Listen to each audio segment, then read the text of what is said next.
पर छापेमारी की। सर्च के दौरान काफी महत्वपूर्ण सबूतों, इलेक्ट्रॉनिक एविडेंसेस को इकट्ठा किया गया है। बड़ी अपडेट आ रही है। दिल्ली एनसीआर में 6 ठिकानों पर सीबीआई की ओर से रेड की गई है। सरकारी फंड घोटाला मामले में सीबीआई ने छापा मारा है।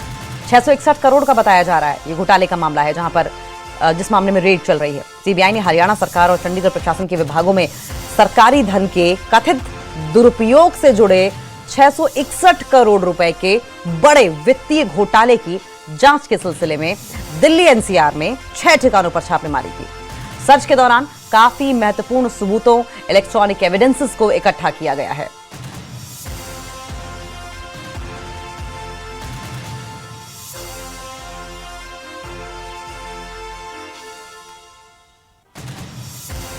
और बड़ी खबर सामने आ रही है। जनता को महंगाई का एक और झटका लगा है। घरेलू एलपीजी सिलेंडर की कीमतों में 29 रुपए का इजाफा हुआ है। दिल्ली में 913 की जगह 942 रुपए में सिलेंडर मिलेगा। मुंबई में 941 रुपए 50 पैसे, कोलकाता में 968 रुपए कीमत हो गई है। वहीं चेन्नई में 957 रुपए 50 पैसे सिलेंडर मिलेगा। तो जनता को एक और महंगाई का झटका लगा है। घरेलू एलपीजी सिलेंडर 29 रुपए महंगे हो गए हैं। दिल्ली में अब 942 रुपए का सिलेंडर दिया जाएगा। देश में महंगाई ने आम आदमी का दम घोट कर रख दिया है।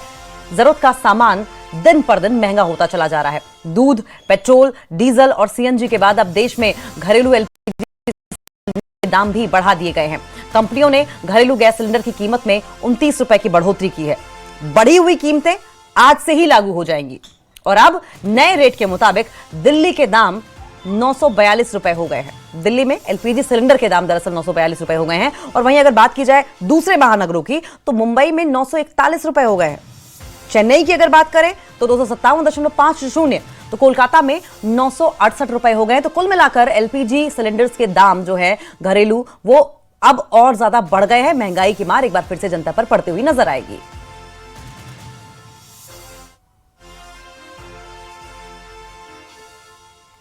तो बड़ी अपडेट आ रही है। जनता को महंगाई का एक और झटका लगता हुआ दिखाई दे रहा है। घरेलू एलपीजी सिलेंडर 29 रुपए महंगा हो गया है। इससे पहले हमने देखा था कब कब कीमतें बढ़ी, जरा ये भी ग्राफिक्स के जरिए आप समझ लीजिए।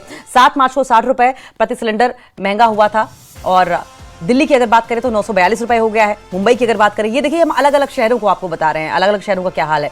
राष्ट्रीय राजधानी में 942 रुपए, वित्तीय राजधानी मुंबई में 941 रुपए, कोलकाता में 968 रुपए हो गया, चेन्नई में 957.50 रुपए बढ़ गया है। तो अलग अलग शहरों में किस तरीके से मेट्रो सिटीज में एलपीजी सिलेंडर्स के दाम बढ़े आप ये देख रहे हैं। और महंगाई की मार एक बार फिर से जनता की कमर तोड़ने वाली है। हालांकि वेस्ट एशिया में जिस तरीके से तनावपूर्ण हालात चल रहे हैं, उसके मद्देनजर स्ट्रेटजीज लगातार बनाई जा रही। कब कब कीमतें बढ़ी जरा ये भी देख लीजिए। 7 मार्च को 60 रुपए प्रति सिलेंडर बढ़ा है। उसके बाद 7 जून को 29 रुपए प्रति सिलेंडर बढ़ा है। तो ये घरेलू सिलेंडर की कीमतें हम आपको बता रहे हैं बढ़ी है।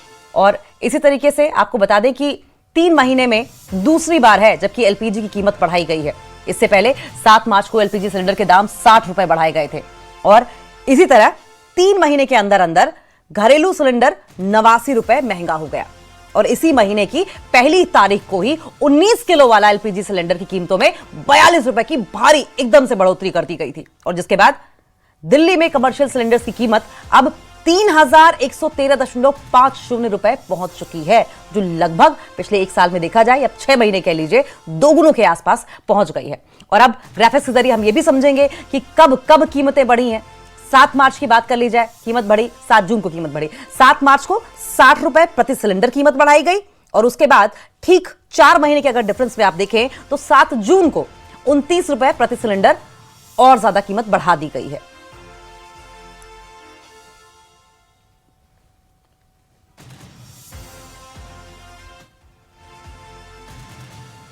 और एक और ब्रेकिंग न्यूज सामने आ रही है। एलपीजी महंगी होने पर पेट्रोलियम मंत्रालय की ओर से बयान दिया गया है। भारत में सिलेंडर की कीमत पड़ोसी देशों से कम है। तो बड़ी खबर सामने आ रही है। एलपीजी महंगी होने पर पेट्रोलियम मिनिस्टर की ओर से बयान दिया गया और उन्होंने कहा कि भारत में सिलेंडर पड़ोसी देशों से कम है। पश्चिम एशिया में जिस तरीके से हालात पैदा हो रहे हैं, उसके बाद पेट्रोलियम मिनिस्टर और एनर्जी मिनिस्टर हरदीप पुरी की ओर से यह स्टेटमेंट दिया गया है। और उन्होंने कहा है कि भारत में पेट्रोलियम के दाम पड़ोसी देशों से कम है। और जो सच भी है, क्योंकि अगर पाकिस्तान की बात की जाए तो पाकिस्तान में लगभग हिंदुस्तान के मुकाबले 4 गुने दाम है। और हिंदुस्तान में कोशिश ये की गई है कि आम जनता को राहत दी जाए, जिसके मद्देनजर आपने देखा कि प्रधानमंत्री नरेंद्र मोदी की ओर से कई बार स्ट्रेटेजीज भी बनाई गई, हाई लेवल की मीटिंग भी की गई और अपील भी की गई। और इस अपील का खुद भी पीएम के साथ साथ कई बड़े नेताओं ने पालन भी किया है। तो अब पेट्रोलियम मिनिस्टर हरदीप पुरी की ओर से बड़ा बयान सामने आया है, जिसमें उन्होंने कहा है कि भारत में सिलेंडर के दाम जो हैं वो पेट्रोलियम के दाम जो हैं वो पड़ोसी देशों से कम है। क्योंकि अगर पाकिस्तान की बात कर ली जाए, बांग्लादेश की बात कर ली जाए, जो आसपास के हमारे नेबरिंग कंट्रीज हैं, वहां पर कीमतों में ऐसा उछाल है कि लोग अफोर्ड तक नहीं कर पा रहे हैं, चूल्हों पर खाना बनाना मजबूरी हो गई है। और इसी वजह से अब नजर इस बात पर है कि डायनेमिक फ्यूल प्राइसिंग हिंदुस्तान में आगे क्या रहता है, क्योंकि अभी तक तो रेगुलेट करके रखने की कोशिश हुई है। सुने क्या कह रहे हैं हरदीप पुरी।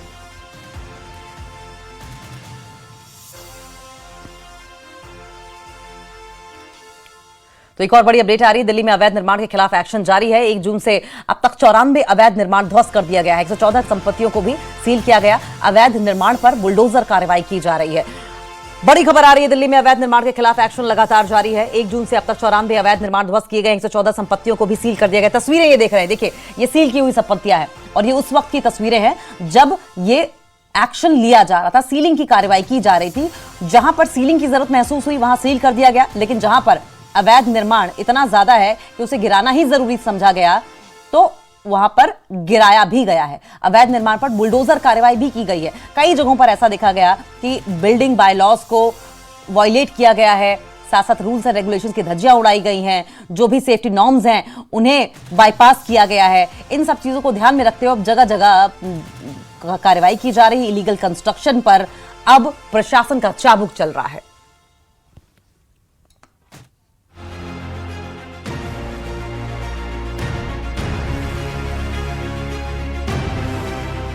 मालवीय नगर अग्निकांड मामले में दिल्ली पुलिस की जांच में एक बड़ा और चौंकाने वाला खुलासा हुआ है।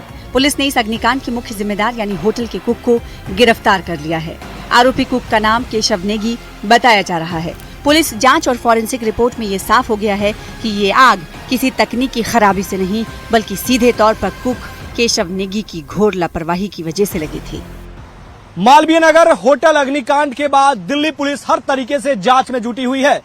चाहे होटल संचालक लवकेश बजाज की गिरफ्तारी की बात हो या फिर उसमें एक और लोगों की गिरफ्तारी हुई है, यानी कि जो खाना बनाने वाला नेगी था उसकी भी गिरफ्तारी हो गई और साथ साथ एक और लोगों को दिल्ली पुलिस ने हिरासत में लेकर पूछताछ कर रही है। हर एक एंगल पर दिल्ली पुलिस जांच में जुटी है। वही मामले को लेकर दिल्ली सरकार और नगर निगम बेहद सख्त नजर आ रहे हैं। नतीजा ये हुआ कि अवैध रूप से बनी और सुरक्षा नियमों का उल्लंघन करने वाली इमारतों पर एमसीडी का हथौड़ा चलना शुरू हो गया है। दिल्ली पुलिस के सहयोग से एमसीडी का ये अब तक का सबसे बड़ा संयुक्त अभियान माना जा रहा है। आंकड़ों की बात करें तो महज पिछले 5 दिनों के भीतर एमसीडी ने दिल्ली के अलग अलग इलाकों में 82 अवैध इमारतों को जमींदोज कर यानी ध्वस्त कर दिया है। कार्रवाई यही नहीं रुकी, 43 संपत्तियों को चिन्हित कर पूरी तरह से सील कर दिया गया है। दिल्ली सरकार भी जो है वो एक्शन मोड में नजर आ रही है। दिल्ली सरकार ने गहन जांच का आदेश दिया है तो एमसीडी ने मालवीय नगर में अलग अलग जगहों पर जाकर जो है वो जो प्रतिष्ठान यानी कि जो व्यावसायिक संस्थान जो है वो मानक पर नहीं खरा उतर रहा है, यानी कि जो नॉर्म्स है उसका पालन नहीं कर रहा है, तो उसे जो है वो कल जो है वो सील किया गया है कई जगहों पर। मालवीय नगर अग्निकांड के तुरंत बाद मुख्यमंत्री रेखा गुप्ता ने दिल्ली सरकार के आला अधिकारियों के साथ एक आपातकालीन और समीक्षा बैठक की। इस बैठक में मुख्यमंत्री का रुख बेहद कड़ा और साफ था। रेखा सरकार ने साफ कर दिया है कि दिल्ली में अवैध निर्माण को लेकर अब जीरो टॉलरेंस की नीति अपनाई जाएगी। मुख्यमंत्री ने चेतावनी दी है कि अब सिर्फ इमारतें नहीं गिरेंगी, बल्कि अवैध निर्माण को बढ़ावा देने वाले और आंखें मूंद कर बैठने वाले सरकारी अधिकारियों की खैर नहीं होगी। मुख्यमंत्री रेखा गुप्ता ने कहा कि जो अधिकारी इसमें जो है दोषी पाए जाएंगे उनकी सैलरी भी कटौती होगी और उन पर जो है वो कड़ी कार्रवाई भी होगा। तो यानी कि इस जो है होटल अग्निकांड के बाद दिल्ली पुलिस समेत जो है एमसीडी की बात करें या फिर रेखा सरकार की बात करें, सभी तीनों तरीके से जो है वो एक्शन मोड में है और अलग अलग तरीके से कार्रवाई की जा रही है। मालवीय नगर के हादसे ने ये साबित कर दिया है कि चंद लोगों की लापरवाही और अवैध कंस्ट्रक्शन कैसे मासूम लोगों की जान के दुश्मन बन जाते हैं। लेकिन राहत की बात यह है कि अब सरकार और प्रशासन जाग चुके हैं। कुक केशव नेगी की गिरफ्तारी एक सबक है। तो वहीं 5 दिन में 82 इमारतों पर चला बुलडोजर उन बिल्डरों के लिए चेतावनी है जो कानून को मजाक समझते हैं। न्यूज 18 दिल्ली एनसीआर के लिए अमित चौधरी की रिपोर्ट। और वहीं दिल्ली के कई इलाकों में लोग रोजाना डर के साए में जीने को मजबूर हैं। हाल ही में हुए अग्निकांडों के बाद भी कई क्षेत्रों में सुरक्षा व्यवस्था और बुनियादी सुविधाओं की स्थिति गंभीर चिंता का विषय बनी हुई है। बलजीत नगर और पहाड़गंज जैसे घनी आबादी वाले इलाकों में सकरी गलियां, अव्यवस्थित बिजली के तार और मकानों से सटे बिजली के बोर्ड किसी बड़े हादसे को न्योता देते नजर आते हैं। बलजीत नगर के स्थानीय लोगों का कहना है कि इलाके की गलियां इतनी सकरी है कि अगर शॉर्ट सर्किट या कोई अन्य कारण से आग लग जाए तो दमकल की गाड़ियां मौके तक पहुंच ही नहीं पाएंगी। लोगों के अनुसार मकानों के बेहद करीब लगे बिजली के बोर्ड और सिर के ऊपर से गुजरते तार लगातार खतरा बने हुए हैं, लेकिन संबंधित विभाग इस ओर ध्यान नहीं दे रहा। स्थानीय निवासियों का कहना है कि कई बार शिकायतें करने के बावजूद स्थिति जस की तस बनी हुई है। अगर समझिए कि किसी भी समय अगर शॉर्ट सर्किट की स्थिति होती है तो क्या भयावह स्थिति हो सकती है। इतनी संकीर्ण गलियां और यहाँ पर लोग भी हैं। ये किसका तार ये बांधा हुआ है इतना? ये वाईफाई की तारें हैं और जो पुरानी केबल की तारें हैं वही लगी हुई हैं इसमें सारी। तो क्या पुरानी केबल की जो तारें हैं वो हटाई नहीं जाती, ऐसे ही रहता है? वो नहीं हटती हैं। जो यहाँ से कनेक्शन काट के अपना चला गया उसकी तार वहीं रह गई है। जो तार डैमेज हो गई है उसको वहीं छोड़ के उसकी जगह उसके साथ ही नहीं डाल के उसको लपेट के बांध दिया जाता है बस। तो ये तो ऐसा हो गया कि बाय द वे आपने मालवीय नगर वाला घटना देखा किस तरीके से हुआ शॉर्ट सर्किट से, जो वहां पर अभी आ रही है कि जो आग लगी। तो बाय द वे अगर कभी शॉर्ट सर्किट होता है तो इस तार की वजह से तो और लंबा वो आग खींच सकता है। अब ये तो सरकार को चाहिए ना, और ये इनको डिपार्टमेंट को चाहिए जो इन तारों की जो देखरेख करें, इनको मेंटेन करके सही से इसको लगाया जाए। लेकिन हम बचपन से देख रहे हैं ये तारें ऐसी की ऐसी हैं और ये बढ़ती जा रही हैं। आप ये आगे देखें क्या बुरा हाल आगे तारों का। ये सरकार को चाहिए कि इन चीजों को मेंटेन करके रखे। सरकार सही काम करेगी तो आगे सब कुछ सही चलेगा। जब सरकार ही काम नहीं करेगी तो कैसे होगा काम? तो इस तरीके की तार देखकर डर नहीं लगता है कि कभी बाय द वे अगर शॉर्ट सर्किट होता है तो क्या भयावह स्थिति हो सकती है? डर तो लगता ही है। अब ये गलियां भी आप देख ही रहे हैं, छोटी हैं। हम बचपन से रहते आ रहे हैं, मकान भी बढ़ते जा रहे हैं, लोग भी बढ़ रहे हैं।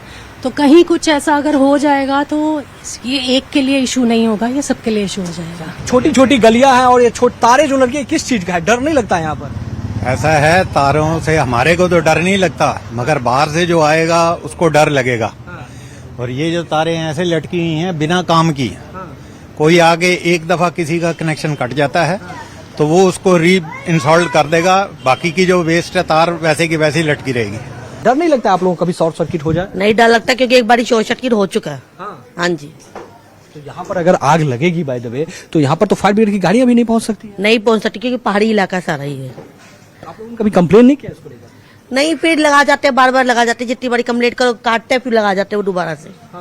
हाँ जी। तो क्या चाहते हैं कि इसका व्यवस्था प्रॉपर होना चाहिए? हाँ जी, होना चाहिए। तो मुख्यमंत्री ने कहा कि पूरा गहन चेक इन अभियान करके हमको रिपोर्ट देने के लिए। जब तक भ्रष्टाचार खत्म नहीं होगा कुछ नहीं होगा। जितना मर्जी चिल्लाते रहो कुछ नहीं होगा। मैंने जी इसके लिए BSES को लगातार इसकी शिकायतें दर्ज कराता रहा हूँ। मैं अभी कल परसों करा के आया हूँ। हिल मार्ग पर एक ऐसी स्थिति है तारों की, मतलब गलियों के अंदर ऐसे जॉइंट बना रखे, कभी भी वहाँ आग भड़क सकती है, कभी भी बड़ी दुर्घटना हो सकती है। आप देख ही रहे हैं कि अभी इतने दिल्ली के होटलों में और इधर अस्पतालों में इधर सब जगह घटनाएं हो रही हैं, अग्निकांड हो रहे हैं। तो ऐसा अग्निकांड भी कभी भी हो सकता है। इसके लिए मैंने BSES को लगातार सूचित करता रहता हूँ, उनको शिकायत पत्र देता रहता हूँ। कुछ जगह की हटाए जाते हैं। अभी ये पीछे मैंने ये सारी तारें साफ कराई थी आगे पीछे की, बाहर भी आप देखोगे बाहर पूरी मैंने साफ कराई है।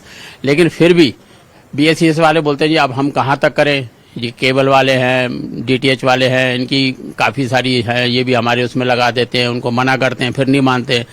तो BSES को चाहिए कि जो उनके पोल हैं उनके ऊपर कोई ऐसा प्रावधान बनाए ताकि वो लोग अपनी तारें जो है ना DTH वाले और वाईफाई वाले जो अपनी तारों को BSES के खंभे में न लगा पाए। और राजधानी दिल्ली में आग से होने वाले हादसों को लेकर चिंता लगातार बढ़ती जा रही है। दिल्ली सरकार और दिल्ली फायर सर्विस DFS के आंकड़ों के मुताबिक साल 2019 से 21 मार्च 2026 तक आग से जुड़ी घटनाओं में कुल 543 लोगों की मौत हुई, जबकि हजारों लोग घायल हुए हैं। दिल्ली में आग की घटनाएं लगातार बढ़ रही है।